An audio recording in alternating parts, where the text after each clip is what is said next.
Kaninyong tanan. Niining atong pagsugod sa tulo ka adlaw nga pagsaulog sa pag-antos, pagkamatay o pagkabanhaw ni Kristo.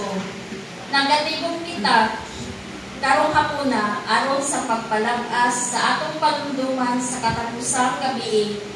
Kanus-as si Kristo nanihapon uban sa iyang mga tinun-an.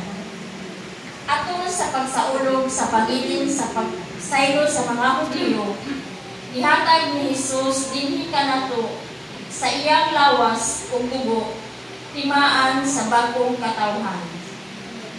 Ug karon mapadayag ang kahimpitan sa iyang bugma.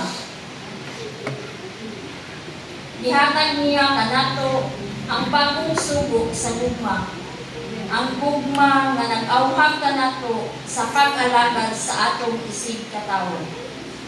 Iyang ipakita ang iyang dakong bugma o pag-alagad timaan sa iyang pagpaubos, pinaagi sa pagbugas sa tiil sa mga apostoles.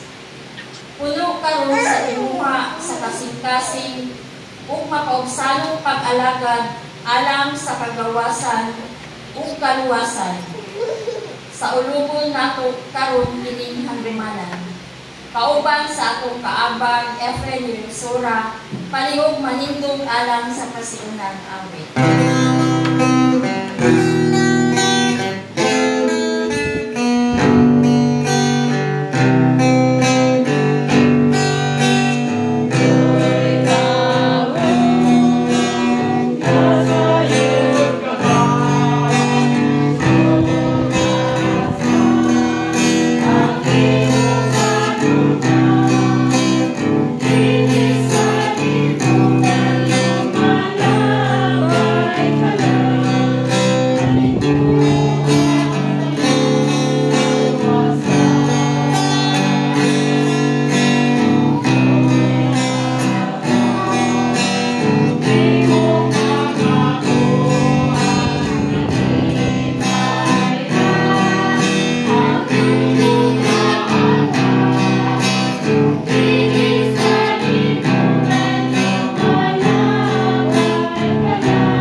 Mga kaigsunan, karong gabiuna magsugod kita sa tulog adlaw, sa kasaulugan, sa paghandom, sa pagpasakit, pagpakamatay ug pagkabanhaw ni Kristo. Magiusa kita sa tibok simbahan ug sa katiliban sa atong parokya, diha sa pagpasalamat sa Dios tungod sa iyang gasa sa Eucharistia. Pinaagi sa kinasingkasing sa paghinulsol sa atong mga sala, mahimo ka kitang tako sa pagpanalangin sa Dios. Kitang tanan, nagakumpisal ako sa Dios nga magkagagahon sa tanan, o kaninyong mga igsoon, kay nakalapas na kubyamot, sa una-una sa pulong sa buhat, o sa wala pagbuhat sa amay buhaton. Kay akong sala, akong sala, busa na mamuyo ako kang Santa Maria kung may Birhen, sa tanang anghel o mga santos, o kaninyo mga igsoon, aron ninyo akong iampo sa Ginoo nga atong Dios. Kaluyan ta kita sa Dios nga magagahom sa tanan, pasayloon ang atong mga sala, o dagkon unta kita niya ngadtos ginabuhi dayon. Amen.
Magampo kita.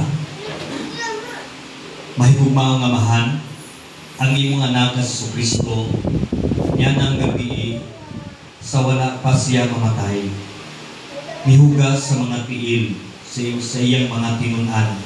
Isip timaan siyang walay katapusan ug maalang kanamo. Mitugyan siya kaugalingon, isip among kalanon ug ilingon. Hinaot nga sa kanunay unta namong kahinaman ang mapaubsanon nga pag-alagad. Kini ang ipatayo, pinaagi sa mong Ginoong Kristo imong anak, nga buhi ug hari uban kanimo ug sa Espiritu Santo, Dios no sa hangtod sa kahangturan. Amen. Palihog manglingkod.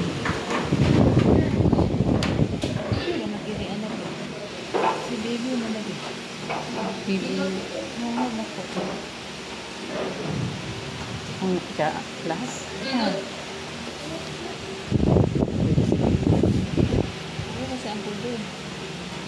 Ay, basig sa pagbaso lang.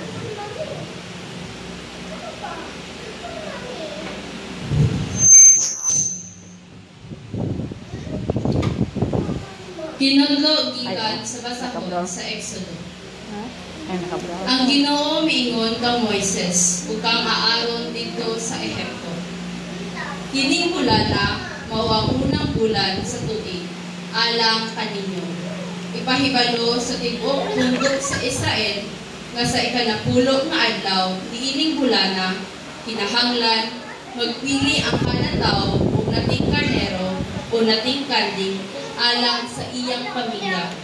Usa ka mananap matag panimalay. Kung gamay ra kaayo ang pamilya ug dili makahurot pagkaon sa usa ka mananap, ang usa ka mananap tabangan pagkaon sa duha ka panimalay nga managsilingan. Mag-agad sa gidaghanon sa namuyo sa matag panimalay. Bahin-bahina ang mananap sumala sa makaon sa matag tao. Kinahanglan nga ang mananap walay daot. Laki kini ug nagpanuigon ug usa ka tuig. Mahimo nga magpili kamo karnero o kanding.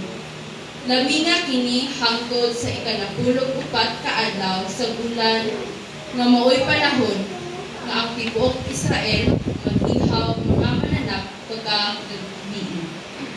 Unya, magkuha silang dugo ug ipahid diha sa mga barko sa pultahan ug sa ibabaw sa pultahan sa mga balay diin kanon ang mga mananap.